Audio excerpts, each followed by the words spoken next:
একা একা হাঁটাচলা করতে পারি না।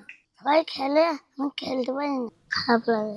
যখন জন্ম হয়েছিল তখন তো গাইবান্ধার মেডিকেলে অপারেশন হয়েছে। অপারেশন হওয়াকালীন এই মাথাটা না বড় বড় দেখা গেল। তখন এই গাইবান্ধার ডাক্তারে করলো কি, যাই অপারেশন তাই করলো কি, ছেলেরা মা পানি পানি বাই করি নেওয়া নেই, কেমন করে পানি বাই করি রংপুর নিয়ে যাওয়া নেই। তো শোল নিয়ে 1 মাস পর আমি রংপুর নিয়ে গেলাম। তখন ডাক্তাররা বৃহস্পতিয়া স্যালাইন দেয়, ইহাতে স্যালাইন কোনো রোগ পাইনি, স্যালাইন ঢুকলো না খালানি 2 দিন যায় অপারেশন ঘর, অপারেশন বৃহস্পতাইলো, কাপড় পরাইলো, পরে তার স্যালাইন ঢোকে না দেখি আর অপারেশন করলো না। তখন করে চাইছি স্যালাইন যখন ঢোকে না অপারেশন করে তোমার বৃহস্পতি চলতে মারি ফেলাম, অপারেশন আমার তোমার ঘুরি যাও, আমরা ফির সোমবার দিন চেষ্টা করে দেখবো। আবার ফির সোমবারের দিন নিয়ে গেলাম। ওই ফির স্যালাইন ইহাত করে পাওয়াত করে স্যালাইন ঢুকলো না, ফির ওই বেদ থেকে ঘুরে নিয়ে এলাম। নিয়ে এসে হোমিওপ্যাথি চিকিৎসা করলাম। হোমিওপ্যাথি চিকিৎসা করি মাথাটা আরো বড় হলো।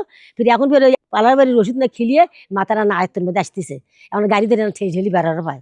একটা ফিতে দিয়ে মাপ দিছি না, মাপ দিয়ে থুছি না, দেখি আজ যে ক্যাঙ্কা হয় কালকে ক্যাঙ্কা হয়, মাথাটা দিন দিন বাড়ে। তখন ওই রংপুর নিয়ে গেল, পরিবার নিয়ে গেল ঢাকা।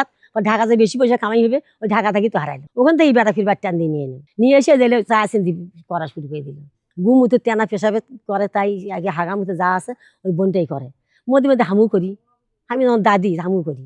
আগে যখন মাও ছিল মাই নিয়ে বেড়াইছে, তামান বাড়ি কোনো জিনিস নিয়ে গেছে। বাবা যখন যাওয়া খালি না, এখন হামাক সাথ করি বেড়া তামান মূল্য বেড়া শুরু করে দেয়। হয়তো ইটে যায় গাইবান্ধা যায়, রংপুর যায়, ইটে যায় ওটা যায়, আমি এখন তার সাথে সাথে বেড়াই। এখন আমি মনে করি দেখশুনির মধ্যে আমি এখন করতেছি। এটা পয়েন্ট বলি দেয়, ওটা পয়েন্ট বলি দেয়, বাবা এইভাবে খাওয়া লাগবে, এইভাবে চলা লাগবে, এইভাবে চিকিৎসা করা লাগবে, ওই সেইভাবে চলতেছে। এখন বেশিরভাগ দায়িত্ব পালন করতেছে বাপে, আর যে একটা বোন আছে তাই। কষ্ট তো হয় বাবা, দুইজনে ধরিয়ে নিয়ে যাওয়া নাগে, দুইজন ধরিয়ে আনা নাগে, গাড়িতে করে নিয়ে যাওয়া নাগে, খুব একটা কষ্ট হয় বাবা। তার সাথে আমার একটা জাহান তাই শেষ হলো। তার উপর ফির একটা বোন আছে। এই 3টা মানুষের জাহানটা খুব শেষ। বোন একটা, দাদি একটা, বাবা না বসতেও পারে না, দাঁড়াতেও পারে না, বসে যে হাঁকবে তাও পায় না, বসে যে পেশাব করে তাও পায় না। ওই যে একটা বোতল বাইকে দিছি, ওই বিছান বইতেই পেশাব করে না। একটা না 2টো গরু বেছিল, গরু বেচিয়ে ঘর টাকাটা থুসি, তার মধ্যে বাচ্চা জন্মিল। সিজারের মধ্যে গেল, যে টাকা আছে সে টাকা দিয়ে চলে আসবে, চিকিৎসা করলাম। তো কোনোটা কিছু হলো না, আর কিরমিকির মাথা আরো বড় হয়ে গেল। অম্বুজা এই গ্রামে চা আসেন দিয়ে যাই, ইয়ার অর্থ নিয়ে টিয়ে যায় চিকিৎসা করলাম, কোনো চিকিৎসা খাইল না। 1.5 মাসের বই থেকে বাইতেছি, হোমিওপ্যাথি চিকিৎসা করতেছি। এখন শোল ভালো হলে তাহলে আমারও খাটি নাগানা, বাবারও খাটি নাগানা, বোনেরও খাটি নাগানা। শোলে একা একা হাঁকবি, একা একা সব কিছু করবি।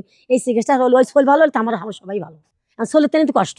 ডাক্তারে তো বলছে কল পানি বাই খেলে ভালো হয়ে যাবে। তার টাকা বসে মেলা চাইছিল, অনেকগুলো টাকা চাইছিল। ডাক্তারে বলছে ভালো চিকিৎসা করা লাগবে। এখন চিকিৎসা করে কয়েক লাখ টাকা লাগবে, তো সে টাকা তো আমার সমস্ত নাই। এখন সরকার থেকে যদি গেলে, এখন দয়া করে যদি এখন টাকা দেয় কয়েক লাখ, তাহলে তো আমি চিকিৎসা তো করে পারি। এখন নিজের অসুবিধে, বাপের অসুবিধে, দাদির অসুবিধে, বোনের অসুবিধে, পাড়া প্রতিবেশীরও অসুবিধে, তারাও তো এসে আফসোস করে যায়। যে টাকা পয়সা আসছিল ওর প্রতি তো সব শেষ হয়ে গেছে। মেলা টাকা পয়সা আছে, মেলা টাকা পয়সা এখন তার খরচপাতি করার কোনো আর সমস্ত নাই।